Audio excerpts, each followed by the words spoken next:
A rönkök összeillesztéséhez szükséges vájatot alakítja ki a gyergyóújfalvi Ferenczy Attila. A fiatal mester családjával évekig külföldön élt és dolgozott, ám szülőföldje, a Székelyföld ezer meg ezer szállal láncolta magához, melyek végül erősebbnek bizonyultak az anyagi jólétnél. Attila hazatért és őseink tudását, tapasztalatát és a fához való ragaszkodását felhasználva rönkházépítésbe kezdett. Magyarországi híres íjkészítő, ő mondta, hogy úgy készítünk ma íjat, ahogy az őseink tennék ma. Hát gyakorlatilag annak a tapasztalatnak a nyomdokán indultunk el, és úgy építünk házat, ahogy ők tennék ma, egy kicsit modernebb eszközökkel. Ahhoz, hogy rönkházépítésre adja valaki a fejét, ismernie kell a fát, az élő fenyőt. Tovább él a kivágása után is, és hogyha abból ház lesz, akkor együtt él a ház gazdájával, együtt mozog, változtatja a színét, és együtt lélegzik vele. De ahhoz, hogy az élete és a mozgása kiszámítható legyen, megfelelő időben kell kivágni. A legjobb minőségű fát karácsonytól vízkeresztig lehetne, vagy lehet vágni. A 18 méter hosszú, 30-40 cm átmérőjű rönköket megtisztítják és a kártévők elleni szerrel kezelik. Ezután a terv alapján a rönköket méretre vágják és elkezdik a falak megépítését. Csak hogy nem mindegy, hogy hogyan. Aki ismeri a fát, az tudja. A rönk folyamatosan szárad, ezáltal veszít térfogatából, ezzel a ténnyel pedig előre kell számolnia az építőnek. Gyakran előfordul, hogy ügyfelek jönnek és azt mondják, hogy hát nem ilyen ház, át lehet látni rajta, rés van közötte. Azért van most rés közötte, hogy ne legyen 3-4 év múlva. Mert ha most nincs, és ha most jelenlegi állapotát vesszük alapul, akkor következik be az, hogy az idő múltával, ahogy ez a zsugorogadás bekövetkezik, rések lesznek a rönkök között, mert kiszáradnak, elszáradnak egymástól. A nyílászárók beillesztésénél is figyelembe kell ezt venni. A rönköknek évek kellenek ahhoz, hogy végleges helyüket megtalálják. Folyamatosan, ahogy szárad a rönk, helyezkedik, úgy jön lefelé roskod. És emiatt meghagyunk 25 centit a nyílászárónak a tetején, hogy ő tudjon, az egész ház tudjon lefelé jönni.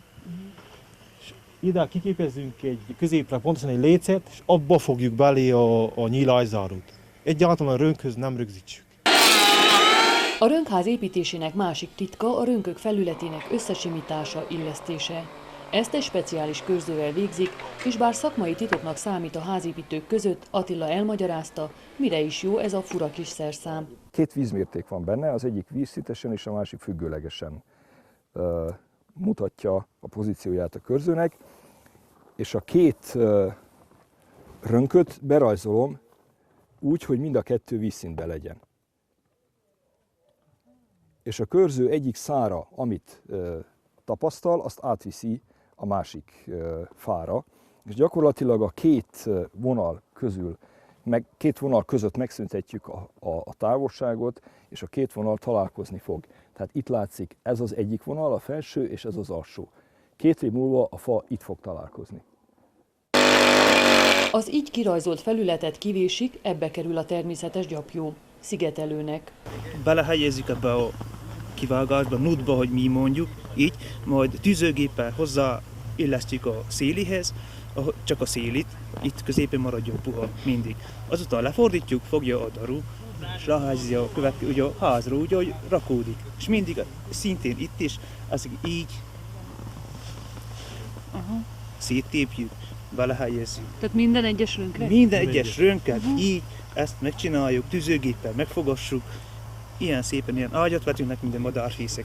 A munkaponton felépített ház gerendáit megszámozzák, majd szétszedik és a helyszínre szállítják. Ott belefúrják a vezetékek helyét és újból összerakják a csak természetes építőanyagból készült házat. Azért, hogy önöknek is megmutathassuk, milyen egy befejezett rönkház, az újfalvi mestert elkísértük otthonába. Meleg, fény és hatalmas élettér fogadja a fagyos hidegből betérőt.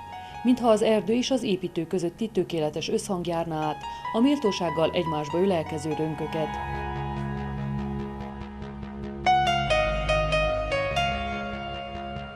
A rönkházépítés számomra alkotói munka, egy kreatív munka, és az sem utolsó szempont, hogy egy ilyen háznak az építése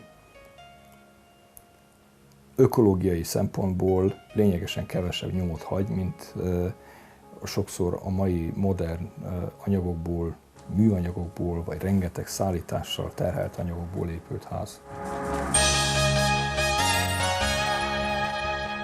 Őseink, a székely mesterek is ismerték ezt a titkot, az erdőt, a fát becsülni kell, és akkor szövetséges lesz belőle. Ha mértékletesen, észszerűen gazdálkodunk vele, akkor unokáink is bóklázhatnak a hatalmas fenyők között, megismerhetik ezernyi zaját, és magukba szívhatják a fenyőgyanta édes ragacsos illatát. Akit pedig megfertőz ez a szerelem, az többé nem bír szabadulni. Attilához hasonlóan felelősséget fog érezni a természetért, a fenyvesekért.